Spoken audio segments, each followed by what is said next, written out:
ایک مرتبہ ایک بادشاہ نے اپنے وزیر کو آدھی سلطنت دینے کو کہا، لیکن ساتھ میں کچھ شرائط بھی عائد کی۔ وزیر نے لالچ میں آ کر شرائط جاننے کی درخواست کی۔ بادشاہ نے شرائط 3 سوالوں کی صورت میں بتائیں۔ سوال نمبر 1، دنیا کی سب سے بڑی سچائی کیا ہے؟ سوال نمبر 2، دنیا کا سب سے بڑا دھوکہ کیا ہے؟ سوال نمبر 3، دنیا کی سب سے میٹھی چیز کیا ہے؟ بادشاہ نے اپنے وزیر کو حکم دیا کہ وہ ان 3 سوالوں کے جواب 1 ہفتے کے اندر اندر بتائے، بصورت دیگر سزائے موت سنائی جائے گی۔ وزیر نے سب پہلے دنیا کی بڑی سچائی جاننے کے لیے ملک کے تمام دانشوروں کو جمع کیا اور ان سے سوالات کے جواب مانگے۔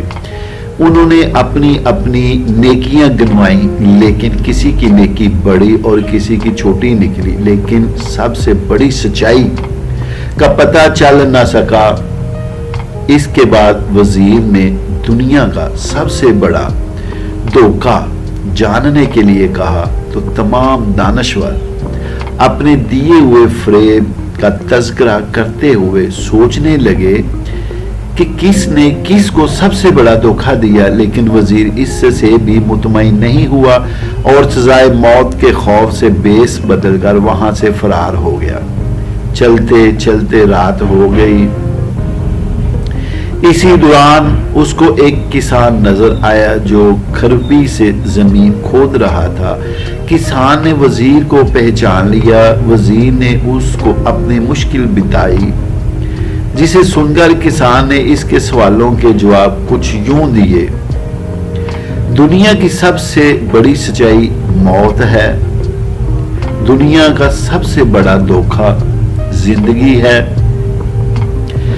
تیسرے سوال کا جواب بتانے سے پہلے کسان نے کہا کہ میں اگر تمہارے سارے سوالوں کے جواب بتا دوں تو مجھے کیا ملے گا؟ سلطنت تو تمہارے ہاتھ آئے گی۔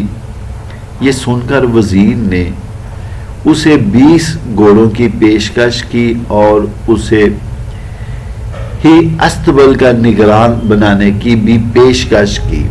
کسان نے یہ سن کر جواب دینے سے انکار کر دیا۔ وزیر نے سوچا کہ یہ تو آدھی سلطنت کا خواب دیکھ رہا ہے۔ وزیر جانے لگا تو کسان بولا کہ اگر بھاگ جاؤ گے تو ساری زندگی بھاگتے رہو گے اور بادشاہ کے بندے تمہارا پیچھا کرتے رہیں گے، اور اگر پلٹو گے تو جان سے مارے جاؤ گے۔ یہ سن کر وزیر رک گیا اور کسان کو آدھی سلطنت کی پیشکش کی، لیکن کسان نے اسے لینے سے انکار کر دیا۔ اتنے میں ایک کتا آیا اور پیالے میں رکھے ہوئے دودھ میں سے آدھا پی کر چلا گیا۔ کسان نے وزیر سے کہا، مجھے آدھی سلطنت نہیں چاہیے، بس تم اس بچے ہوئے دودھ کو پی لو تو میں تمہارے تیسرے سوال کا جواب بتا دوں گا۔ یہ سن کر وزیر تل ملا گیا، مگر اپنی موت اور جاسوسوں کے ڈر سے اس نے دودھ پی لیا۔ وزیر نے دودھ پی کر کسان کی طرف دیکھا اور اپنے سوال کا جواب مانگا، تو کسان نے کہا، دنیا کی سب سے میٹھی چیز انسان کی غرض ہے، جس کے لیے وہ ذلیل ترین کام بھی کر جاتا ہے۔ تو ویورز، یہ 3 سوالوں کے جواب تھے۔ تو یہ ویڈیو اچھی لگے تو آپ سبسکرائب ضرور کریں، لائک کریں، شیئر کریں، اور آخر میں دعا ہے اللہ تعالیٰ جو دوست سبسکرائب کر کے ہمارے چینل کے ساتھ جڑ گئے ہیں، اللہ تعالیٰ ان پر اپنی کروڑوں رحمتیں برکتیں نازل فرمائے۔ تو دوستو دعاؤں میں یاد رکھیں۔ بہت شکریہ۔